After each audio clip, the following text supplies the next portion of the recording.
have the sequel to a console RTS called Halo Wars. Joining us from 343 Industries to talk about Halo Wars 2, it's Dan Ayoub. Dan.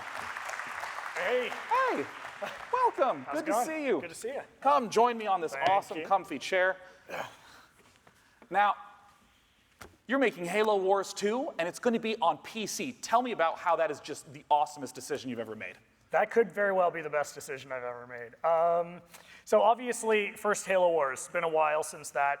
Still the best-selling console RTS of all time. But one of the big things we heard from people coming out of it, in particular PC gamers, is, well, this just feels like a natural fit for PC. Why aren't you guys doing that? So with Halo Wars 2, we wanted to make sure that we were, coming out on Win 10 as well. So the product's it's gonna release on both platforms at the same time. That's awesome. Yeah, on February 21st, 2017, it's going to be coming out, and we're on the floor around this week as well. So it's been a really great move for us because obviously that's just a genre that fits so naturally. Absolutely. As we were just looking at for a mouse and keyboard interface. So it's been great. So this is some gameplay footage from Halo Wars 2. Just walk me through what's happening. Yeah, so I mean, this is a cut from the first mission of the game. And really what we're doing is establishing the UNSC presence on the Ark. Now, what we really wanted to do, we had a few goals with the game. What we're looking at now is, well, you're seeing great there, just great graphics and really great player feedback as well. Big focus on tracer fire, making it very clear who's shooting at you, what you're shooting at. And really, we like to call it internally an action RTS. So very quick to action and a lot of fun just blowing stuff up. So there's some spectacular explosions, some great effects.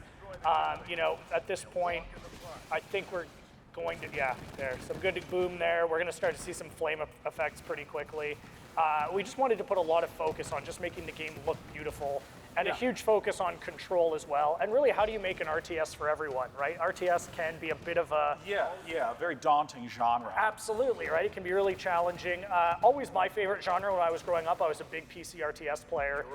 So I'm really sensitive to the fact that, a lot of my gamer friends growing up were like, oh, that's really scary. I don't know about that. So you're gonna see, there's just some great effects and some great flame right there. We're gonna focus a lot on very classic multiplayer modes that RTS players want and expect, but we've also got a number of brand new styles of multiplayer that we're going to be talking more about as we get closer to launch, that is going to be something that a more casual gamer or somebody who's really never played an RTS before can jump in and enjoy. I actually do want to dig into that because you use terms like action RTS and making sure that there's stuff for the casual. That's obviously going to be tricky to balance with how many people are obsessed with the competitive RTS scene. Yep. What's the plan there? So great question. The plan is really to treat them as different people, right? I mean, these are very, very different kinds of gamers. So we announced a beta today at the Microsoft conference that's going to focus on a couple of our more competitive classic style RTS modes, like your classic deathmatch mode, for example, where you and I build our respective bases, we build our armies, and we go at one another. And for me, that's going to be one of those very classic modes that your more hardcore RTS player is going to want to enjoy. We've got some other modes coming, again, that we're not talking about at this point, but that are going to be very simple, a lot quicker to get into the action, take some of the strain off of resource management and things like that, so people can just focus on building a really badass army and getting into the action. And of course, I have to ask about the fact that you're talking about releasing on different platforms. How did you sort of deal with the control puzzle there? Yeah, one thing definitely want people to hear is, we're not just porting console controls over to PC.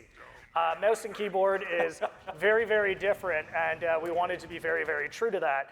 We've got a number of things we wanted to take advantage of, like groupings, for example, right? Multiple groupings on a mouse and keyboard.